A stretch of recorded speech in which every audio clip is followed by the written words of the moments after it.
Hi, my name is Remy Smith, and I'm a Disciple Making Movements coach at City Team, and I am visiting here with Marissa. Marissa, she's from Northeast Ohio, the Cleveland, Ohio area.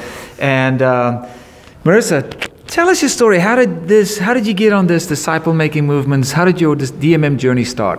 Okay, well, I've been a disciple of Jesus for a while, and obviously wanted to make disciples, be a disciple maker who made disciples. And I've done it over the years, but I came across the book Miraculous Movements, and being interested in Muslim missions movements, I read it and was just amazed by some of the simplicity of what was happening there, and seeing it could happen here too. Yeah, cool. So you read the books, then what happened?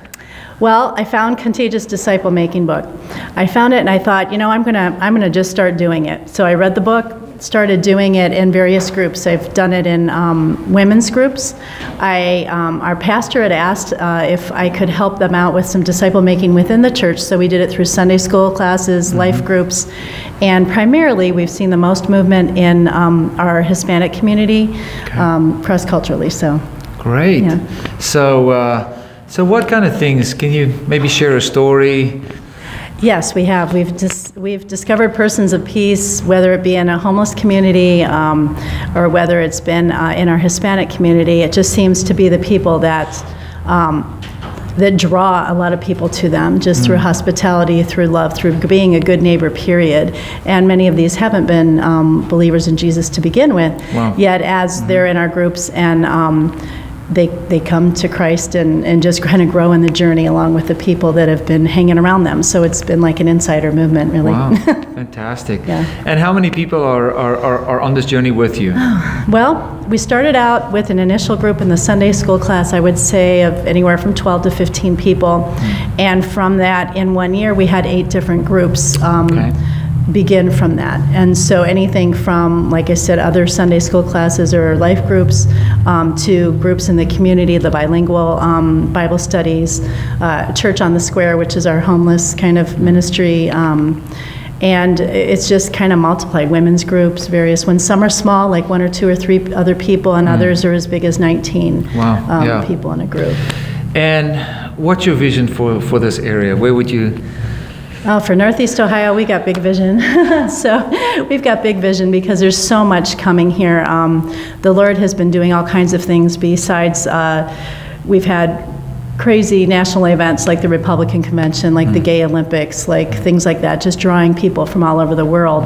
And we have 300 different people groups in the Cleveland area to begin with. And so we see it as a way to reach the nations just by reaching our neighbors, by loving them and befriending them. And if someone else there is watching this video and you know, they'd like to get started, maybe they've been a Christian already, or maybe they're kind of new to the faith, but they feel like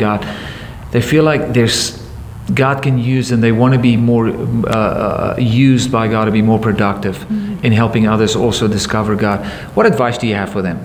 My advice would be to start right where they're at in their homes. If they're moms at home, I have 10 children, so I've been a mom in the home for years and years and years.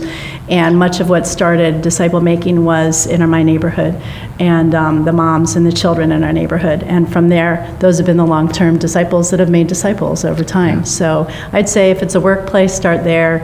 Just a friend, just meet 1 or 2, and have people join you. Just very casual. Just love people where you're at. Yeah. What kind of book do you recommend them to read? I'd recommend the Contagious Disciple Making. That's probably my favorite one. Yeah. So it's just so simple and reproducible. Yeah. Contagious Disciple Making and the Bible. You know, just start following what Jesus have modeled for us. And thank you so much for sharing. I got to meet. She had some of her team members here at this training we did here in Northeast Ohio, and you've done really a great job at passing on this, you know, the spirit and the values that you have kind of like followed Jesus and also in them. So thank you for your leadership and so forth. It's a joy.